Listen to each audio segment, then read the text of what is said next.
sepatu merupakan tanaman bunga yang sempurna karena terdapat putik dan benang sari di dalam satu bunga.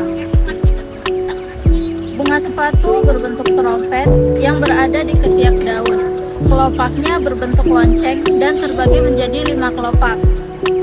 Mahkotanya terdiri dari 15 sampai 20 daun mahkota yang berwarna merah muda, memiliki benang sari yang cukup banyak dan tangkai sari yang berwarna merah, kepala sari yang berwarna kuning dan memiliki bentuk putik tabung yang berwarna merah.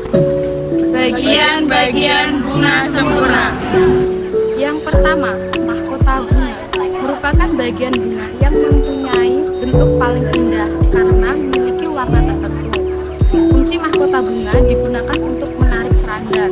Keberadaan serangga yang hingga pada bunga akan membantu proses penyerbukan. 2. Kelopak bunga merupakan bagian bunga paling luar yang menyelimuti mahkota ketika masih kencur.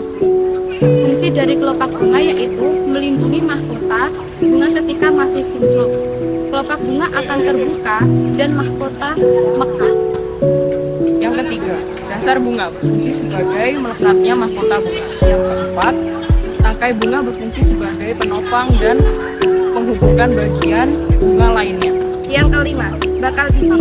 Nama lain dari bakal biji adalah ovalis yang berada pada putik bunga, tepatnya di karpel. Bakal bijinya memiliki 2 inti, yakni ovum dan calon lembaga. Fungsinya biji untuk melindungi sebagai tempat sel telur bersemayam. Yang keenam, tangkai putik. Fungsinya sebagai penyangga dari kepala putik agar memiliki posisi yang tepat untuk menangkap serbuk sari saat penyerbukan, dan setelah penyerbukan kemudian melakukan pembuahan. Yang ketujuh adalah kepala putik. Fungsinya sebagai tempat jatuhnya serbuk sari pada saat proses penyerbukan. Yang kedelapan, benang sari merupakan alat kelamin jantan yang terdiri dari tangkai sari, kepala sari, dan serbuk sari. Yang kesembilan adalah kepala sari. Fungsinya sebagai alat kelamin jantan pada bunga yang bertugas memberikan serbuk sari kepada putik. Morfologi bunga mawar.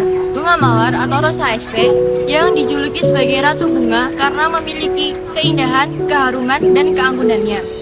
Bunga mawar memiliki nilai ekonomi yang tinggi, diminati banyak konsumen, dan dapat dibudidayakan secara komersial dan terencana. Bunga mawar dapat dibagi menjadi beberapa kelompok, yaitu bunga mawar tabur, mawar hias, dan mawar sebagai bahan kosmetik. Bunga mawar termasuk dalam bunga betina karena hanya mempunyai kelopak dan putik. Penyerbukan bunga mawar. Penyerbukan bunga mawar dilakukan dengan cara penyerbukan entomofili atau entomofile, yakni sebuah proses penyerbukan pada bunga yang dibantu oleh serangga seperti kupu-kupu, lebah, dan lainnya. Morfologi bunga matahari. Bunga matahari merupakan kelompok tanaman perdu. Tanaman ini dapat tumbuh hingga maksimal sekitar 3 meter. Tumbuhan bunga ini mempunyai struktur fisik yang indah, terutama ketika bunganya mekar. Bunga matahari termasuk bunga jantan karena hanya memiliki mahkota bunga dan benang sari. Penyerbukan yang terjadi pada bunga matahari bersifat terbuka atau silang, yang pada umumnya dibantu oleh serangga yang disebut sebagai entomogami atau entomofili. Burung dara, burung cendrawasih bisa dicari dulu di Papua. Cukup sekian, terima kasih. Semoga bermanfaat untuk kita semua.